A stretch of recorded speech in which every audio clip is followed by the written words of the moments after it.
Welcome back.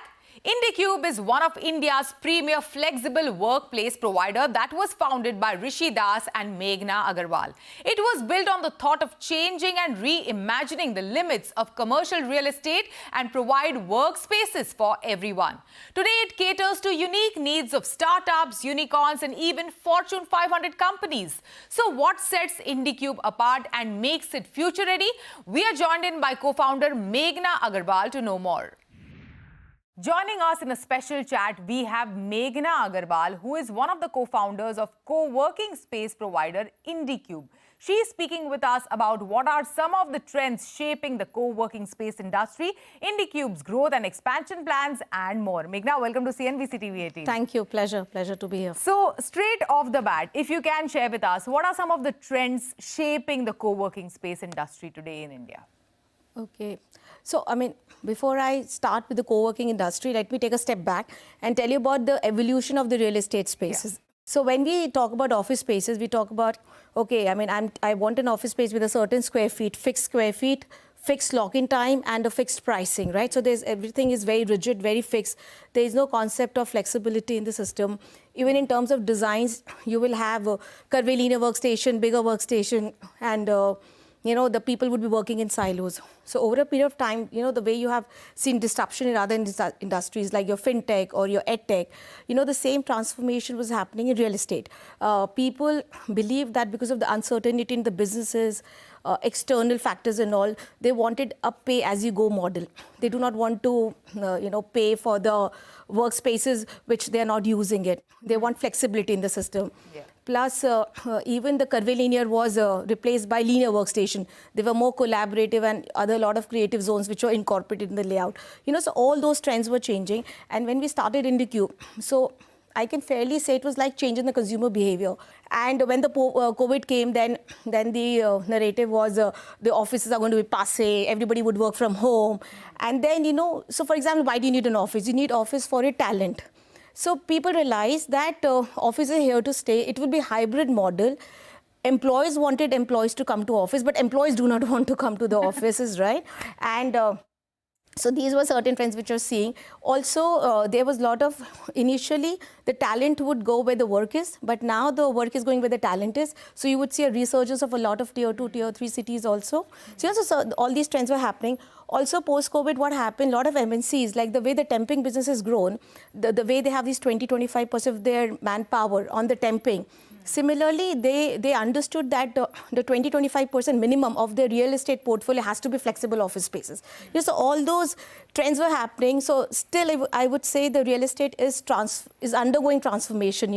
We are still yet to see a lot of trends which are changing. Okay, Meghna, if you can share with us, what sets IndiCube apart? So to start with, we do not call ourselves as a co-working company, okay? We call ourselves as a workspace solutions company. We provide full stack of services, starting from plug and play, you can call it enterprise model, co-working model, going up to interiors, renovation, upgradation, green solutions, services and technology. So it's entire gamut of services which we cover. So that kind of sets us apart itself, And both me and my co-founder Rishi believes that it's not a real estate play, it's a services play. So we've divided, for example, into hardware, software and the application layer. So hardware is your infra, the software is the interiors and the fit out, then application is your food and transport, the services like food, transport, parking management, right? So this is what it is. And then we have competition in every layer, but it is a full stack of services. So the way we're approaching this space, I think is quite different. So since you mentioned that, you look at it, your approach is more of a service approach, that comes with a lot of demands. Can you tell, some of the, most unique demands made by, some of the clients using IndiCube space? So we have a diverse client base, like we have more than 600 clients, and we cater to each and every client, whether it is a one-seater or more than 1,000-seater. So there are quite a lot of demand which comes. What I could think of is there's one jewelry platform company which used to work with, and they have taken office spaces. So they would have those expensive designer jewelry and all. So they wanted us to, in their office spaces, they want us to make those hideous, disguised locker nobody could see, and so that they could put all their jewelry system out there with the security system and all. And as a visitor, nobody could see it. It looks like an office space or a regular wall, but there would be a hidden door, and so that's how like the one we see in movies. Movies, exactly. So we kind of did that. So it was a little, unique demand, which I would say. And then I was like, okay, and we actually did it for them. What are some of the challenges when you were trying to scale up? And if you can also share that journey with us. Getting the product right takes its own sweet time. So that is what it is. And we want to capture one market. Like the Bangalore is a fairly big market. To give you data, you have what 40 million square feet, which is absorbed across India, commercial real estate. Out of 40 million square feet, 19 million is in Bangalore.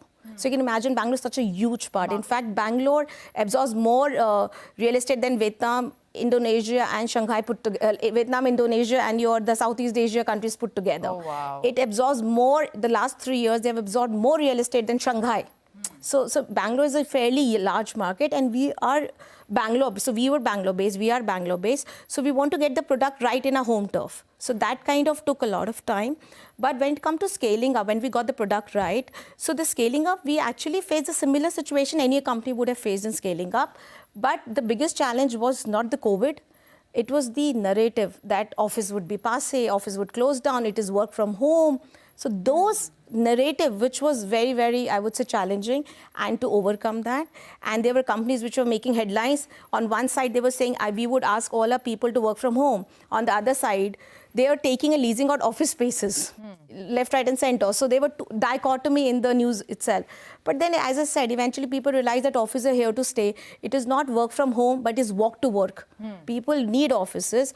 There will be a hybrid model. There will be a collaboration. We are a social animal. The way the schools are not going to be redundant because the online education is there, offices are going to be there, right? So it is the same philosophy and theory which will go for it. And which market was like a really tough one to crack for IndiCube while entering? So we divide the whole India in micro markets. So we have about 50 to 60 micro markets in India. Right. So like the few micro markets, we call it green zone, meaning by no matter even COVID happens, it is insulated. Nothing would happen. There will be a lot of demand. It will be a single digit vacancy. So we have markets like in Bangalore, Koramangala, HSR. Always green. Zones. Like you have Pune, Baner, green zone. Green zone. Bombay, Andheri, Metro, green zone. So it will always be green. So no matter whatever happens. Then you have a yellow market in which there will be demand, but which will take time to pick up. So it will be like a periphery market. It will take. So you have to take position then in there itself. And then there are micro markets which are red zone, in which no matter whatever you will do, you will not take the supply. So for example, in Bombay, you have Navi Mumbai. In Pune, you have Hinjawadi, right? So the supply is huge. So we usually do not enter in the market where the vacancy is in double digit. Wherever the vacancy is less than in the single digit only, then we will enter into speculative. When it comes to double digit, then until unless we do not have a client, we do not enter in those markets, because then those are red zones markets. Since you mentioned green zones and red zones, and what are the prospective markets that, that are currently looking like green zones for IndiCube? Oh, they're tier 2 and tier 3. It was tier 3 cities. Which ones in specific? Specific Coimbatore. It's a huge surprise, because of the talent availability, the cost of living, and the quality of life. All three, fantastic inflection point. Coimbatore is our next large market. We already have about 5 lakh square feet there, and we are growing. And the quality of companies which are coming is outstanding. It's fantastic. Then the company and the micro market like Kochi, Madurai. Beautiful markets, The demand is huge, and in fact, the problem with these markets are the supply. The good buildings, are not there, because that is not the way the city was kind of built up. So in fact, we are working with a lot of landlords to kind of build the buildings now. But these markets are fantastic. But tell me, Meghna, and this makes me very curious. When you are deciding, okay, Kochi looks good, Coimbatore looks good to IndiCube. When you decide to enter that particular market, what is the approach there? What is the strategy? How do you go about it? So when it comes to office space, I tell you, the talent and the space, they goes hand in hand, right? So we usually do the heat mapping first, That is very important because India is a very big country, right? And so we can, for example, why GCs are coming here? It's just not the cost arbitrage. The cost arbitrage is gone. Those things are passé. It is the talent availability. I can open an office in Texas, but where's the talent? They need 100 technical architects. Do you have I can have the building. I have an office space, but where will I get those talent? So they have to come back. back to India, right? So it is the talent availability. So if you see Coimbatore, Kochi, the talent availability is huge because of the presence of the engineering colleges and all. The youth, the demographic. So you have to study that. You have to do the heat map and accordingly you will go. Plus we have a strategy, we call it bullets and cannons, meaning by we will fire bullets. We'll take smaller offices, smaller spaces like 25,000 square feet, 25,000 square feet. And then we see how the market is performing.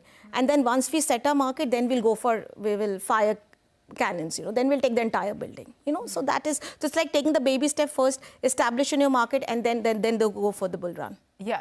And what are some of the strategies that you use, when you enter a new market to attract new members to your space? It's actually a culmination of multiple strategies. So one strategy, I would say the acquisition strategy, if I can say so. Like, for us, location is the key. The location is very, very important. It has to be A+. I do not mind a B grade building. So what we do, we go to a location A+, we take a grade B- building, we work with the landlord, we upgrade it, we renovate it, and we give our client grade A- experience. My clientele is not looking for grade A+. My client is very happy with the kind of pricing he's ready to give with the grade A-, but a grade A+ location. So location is important for us. Secondly, if you've seen initially people would go to the city. They would stay in the center of the city. Last 10 years, nobody wants to stay in the CBD. Now, again, people are going back to the CBDs because of the metros. So wherever the metros, because of this connectivity is improved, so we are now looking for a lot of buildings. In fact, 50% of my portfolio, we do a lot of renovated buildings. Older buildings, we would renovate and we upgrade them. So the location is very, very important for us. So this is one very, very thing. Then the offering, then the kind of clients, for example, if you go to Jaipur, if you go to Pune, so Pune, it is more than the startup, the market is of the offshore development centers, GCC. So their mindset is different. But if you come to Bangalore, then it is more startup-led. If you go to Chennai, it is more SaaS companies-led, because they call it Zoho Mafia, right? So everybody's in Chennai. So they have a SaaS platform, all those companies. So they have a different mindset. So, but when you've been in this industry for so long, then you understand those demographics and then you work accordingly. Great. Thank you so much. Thanks for joining us today and thanks for sharing these insights with us. Thank you. With that, it's a wrap on Storyboard this week. You can catch all of our content on Facebook, X and YouTube. Thanks for watching. We will be back same time next week. See you soon.